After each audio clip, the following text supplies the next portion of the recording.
दा finally UPSC निफ्राय vacancy ओंखारना फैबाय IPS IS नोंथांमोना जानो हासिगोन बेनो जाबाय सिभिल सार्भिस एग्जाम होनो हासिगोनलाय दा बिनि एप्लाइनि लास्ट डेटआ 22 फेब्रुवारिसिम थागोन दा लोगोफोर बरायबाय फिन खनसेबाव आंनि चेनेलाव आसा खालामो नोंथांमोना गासैबो मोजां दङ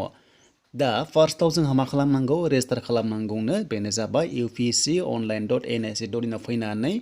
दा लिंकखौ आं नोंथांमोननो होदों डिसक्रिप्शनाव चेक खालामना लाबानो जाबाय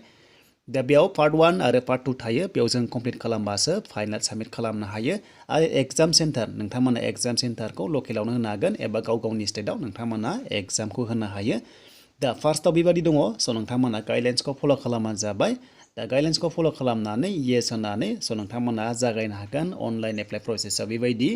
दा माखासे नोंथांमोना बेबादि फिल खालामनांगौ गोरा नङा जोबोर इजि नोंथांमोना मबाइलावनो एप्लाइ खालामनो हायो दा जोंहा एप्लाइ प्रसेस नेक्स्टआव फैगोन दा बेखायनो जों नायग्रोनोसो फैदो सोर एप्लाइ खालामनो हायो बे UPSC-आव दा बेखायनो जोङो गासिबो डिटेल्सखौ नायनोसै बेनिफ्राय PDF फाइलखौ नोंथांमोना डाउनलड खालामनानै गासिबो डिटेल्सखौ फरायबोजोबबानो जाबाय दा लास्ट डेटआ 22 फेब्रुवारिसिम थागोन एप्लाइआ स्टार्ट जाबाय बेनिफ्राय हाउ टु एप्लाइ होनाय लोगो लोगो बेनो UPSC-नि वेबसाइटआव फैनानै एप्लाइ खालामनांगौ बेनिफ्राय जायखिजाया ID प्रुफ नोंथांमोना प्रोभाइड खालामनांगोन बा होनांगोन आपल'ड बेनो जाबाय Aadhaar card PAN card driving licence दा जा दं बेनो जागोन आरो टेनसन लानाङा नोंथांमोना बे थाखाजोबो दा एग्जामा लोगोफोर बेवहाय जागोननो अबजेक्टिभ टाइपनि जागोन बेनिफ्राय नेगेटिभ मार्किं दङ बाट बेसेबां रं जायोबा बेसेबां दानगोन बेयाव गैथ'वा थ' नोंथांमोना नेक्स्टआव मोनगोन बेसेबां रं जायोबा बेसेबां नाम्बार दानगोन बाट एग्जामा नोंथांमोना नेगेटिभ मार्किं मोननाय जागोन आरो एग्जामा अनलाइन जायो दा UPSC-आव अनलाइन एग्जाम जागोन फार्स्टआव नोंथांमोना प्रिलिम्सआवहाय अनलाइन एग्जाम होनांगौ दा बेखायनो एग्जाम सेन्टारनि बाथ्रा दङ दा एग्जाम सेन्टारखौ नोंथांमोना बबेयाव होगोन बेखौबो जों नायगोन फारि फारि दा जों नायनोसै फैदो एग्जामनि बागै जे जोंहा मा दङ सेन्टारा बेनिफ्राय जोंहा पस्टआ मा दं दा पस्टआ फार्स्टआव दङ इन्डियान एडमिनिस्ट्रेटिभ सार्भिस IS दङ बेनिफ्राय इन्डियान फरेन सार्भिस दङ IPS दङ गोबां रोखोमनि दङ स' नोंथांमोना बे PDF फाइलखौ डाउनलड खालामनानै गासैखौबो डिटेल्सखौ नायफिनजोबनो हागोन दा जों गोबाव खालामा जोंहा माखासे नायबावसै डिटेल्सखौहाय एग्जाम सेन्टारखौ बबेयाव जागोन आरो बेसेबां नाम्बारनि एग्जाम जागोन दा एग्जाम सेन्टारा नोंथांमोना नुनो मोनदों माखासे गोबां रोखोमनि दङ बाट नोंथांमोना जायफ्रा लकेलिटिखौ नायो एबा स्टेटखौ नायो बेनो जाबाय गुवाहाटियाव होनो हागोन दिसपुराव बेनिफ्राय शिलंबो दङ स' नोंथांमोना शिलं होनो हागोन बाट नोंथांमोना गुवाहाटियाव होनाया बेस्ट जागोन दा बेनिफ्राय जोंहा सेकेन्ड एग्जामखौ नायोबा जोंहा मेन एग्जामखौ नायोबा जोंहा गुवाहाटियावनो थागोन बेनिफ्राय शिलं थागोन दा बेखायनो नोंथांमोना जायफ्रा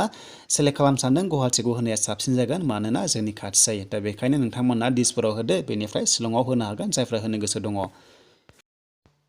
थ' दायो जों नायबाय बैसोखौ जे जोंहा UPSC एग्जाम होनोबा बैसोआ जानांगौनो बेनो जाबाय 21 इयार्सनिफ्रायसो स्टार्ट जायो आरो बेनिफ्राय एप्लाइआ 32 इयार्ससिम बाट जोंनि स्टेटफ्रा 37 इयार्ससिम एप्लाइ खालामनो हागोन मानोना 5 इयार्स बारा मोनो नालाय जोंहा कनसिडार मोनो नालाय दा बेखायनो 32 निफ्राय 37 इयार्ससिम एप्लाइ खालामनो हागोन दा आन्डार 21 इयार्स एप्लाइ खालामनो हाला बेनिफ्राय क्वालिफिकेसनानो बेस्ट बेनो जाहैबाय गोबां नांगौ जे जोंहा माखासे डिटेल्सखौ मिथिनांगोन UPSC एग्जाम लिरनोबा बेनो इम्परटेन्ट बेनो जाबाय ग्रेजुवेट डिग्री पास खालामनांगौ जायखिजाया स्ट्रिमना पास खालामबानो बे एग्जामखौ होनो हायो UPSC-खौ नाथाय मोनसे चान्स होदों जे जायफ्रा फाइनाल इयार गोबां कमेन्ट्स खालामो जे लास्ट इयार एप्लाइ खालामनो हागोन होननानै स' नोंथांमोनाबो लास्ट इयार जायफ्रा क्वालिफाइड जाथ'वाखै बा नोंथांमोना पास जाथ'वाखै अब्लाबो बे एग्जामखौ होनो हायो नाथाय नोंथांमोना फाइनाल मेन एग्जामनि थाखाय जेब्ला एप्लाइ खालामगोन अब्ला नोंथांमोना फाइनाल एग्जामनि मार्कशिटखौ नोंथांमोना आपल'ड खालामनो हानांगोन एबा पास जानायनि साबमिट होनो हानांगोन प्रुफ होनो हानांगोन अब्लानो नोंथांमोना एलिजिबोल जाहैगोन लास्टनि एग्जामाव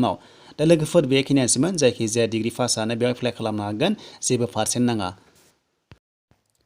स' दानिया एग्जामखौ नायनोसै एग्जामा 200नि जागोन 2 घन्टा टाइम मोनगोन माल्टिपल चइस टाइमनि जागोन आरो बे एग्जामाव 33% मोनथारनांगोन फार्स्टआव बेनो जाबाय प्रिलिम्स अब्लासो सेकेन्ड नोंथांमोना पेपाराव थांनो हागोन दानिया मेन एग्जामाव थांसै दा मेन एग्जामाव पेपार दङ माखासे इयाव दङ 300नि जायगानि एग्जामा थ' बेयाव नोंथांमोना नुनो मोन्दों दा बेनिफ्राय एग्जामनि पेपारा इंलिश आरो हिन्दील' जागोन होनना बुंदों बेखौ नोंथांमोना गोसोआव ला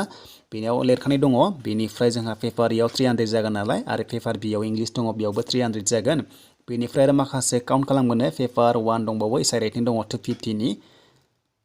थ' बेनिफ्राय पेपार 2 दङ बेयावबो जोंहा 250 मोनगोन गोबां रोखोमनि एग्जाम जायो UPSC-आव नोंथांमोना मोनगोन लास्टआव माखासे टटेल मार्क्स दङ गासै 2000नि बारा जायो दा बेनिफ्राय जोंहा माखासे जेनेरेल स्टाडिज दङ जेनेरेल स्टाडिज बेयावनो गोबां रोखोमनि दङ आरो साबजेक्टआ थ' कालचार दङ हिस्ट्रि दङ जिअग्राफि दङ नोंथांमोना वर्ल्डनि आरो लोगोसे ससाइटि बेबायदि रोंनांगौ UPSC आव गोबां नलेज थानांगौ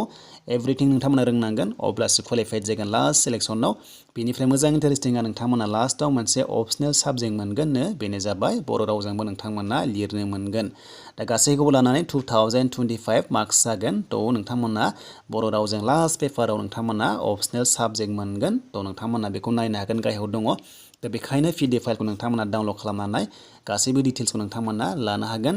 दा बेयाव दंनाय माखासे लेंगुवेज दङ बेनिफ्राय स्क्रिप्ट दङ आरो नोंथांमोना स्क्रिप्ट लिरनांगौ आरो गावनि रिजनेल लेंगुवेजजोंनो बेयाव मोननाय जागोन दा जोंनाबो दङ बर'जों नोंथांमोना बर'जों लिरनांगोन एन्ड देबनागरि नोंथांमोना बेजोंहाय लिरनो हागोन आरो स्क्रिप्टखौहाय थ' जोबोर मोजां थ' नोंथांमोना नुनो मोन्दों बेयाव माखासे गोबां रोखोमनि लेंगुवेज दङ बेनिफ्राय बड' नोंथांमोना बेयाव नुबाय स' नोंथांमोना बड'जोंबो लिरनो हागोन थ' बेनिसिम लोगोफोर UPSCनि बेनिफ्राय एप्लाइ प्रसेस नांगौबा स' नोंथांमोना कमेन्ट सेक्सनाव येस होनबानो जाबाय थ' एप्लाइ प्रसेस लाना फैगोन माब्रै एप्लाइ खालामनांगौ